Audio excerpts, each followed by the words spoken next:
আমার এক্সপেকটেশন ভালো, বা বিকজ মাসুদ রানা শুধু এটা প্রচারের কিছু নাই, এটা কাজী আনোয়ার হোসেন স্যার লক্ষ্য করে দর্শকের ভিতরে পাঠকের মনে ঢুকে দেওয়া গেছে। আমি জাস্ট সিনেমাটা পর্দায় আনতেছি। সো মাসুদ রানা বলে আমার এক্সপেকটেশনটা বেশি। না, এটা কোনো কম্পারিজনের জায়গা নাই। এটা 2026 সালের ছবি, 2026 সালের ছবি 2026 সালের মতো হবে। আগের যেগুলো হচ্ছে আগের সময়, ওটা ওই সময়ের জন্য ঠিক আছে। এখন যেটা হয়েছে, গল্প সুন্দর, আমাদের গল্প, মাসুদ রানার গল্প, মাসুদ রানা নিয়ে কেই গল্প, মাসুদ রানা নিয়েই গল্প, পুরো ছবিতে মাসুদ রানাকে নিয়ে গল্প। আমাদের আগের যে আমার নাইন ওটার মতো গল্প না। না, আমি আমি মুখ নতুন না পুরান মুখকে সেটাতে আমি বিশ্বাস করি না কখনো।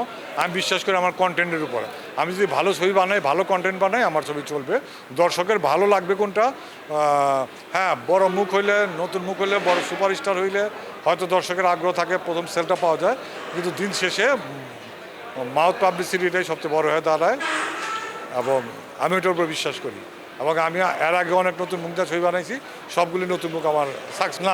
আমি ব্যবসায়িকভাবে কোনো চাপ মনে করছি না। আমার জনারটা আলাদা, তাদের জনারটা আলাদা। আমার মনে হয় এইবার একমাত্র অ্যাকশন থ্রিলার ছবি মাসুদ রানাই। এই বছর আর কোনো অ্যাকশন থ্রিলার ছবি নাই, এই জন্য আমি একটু বেশি সেফ ফিল করতেছি।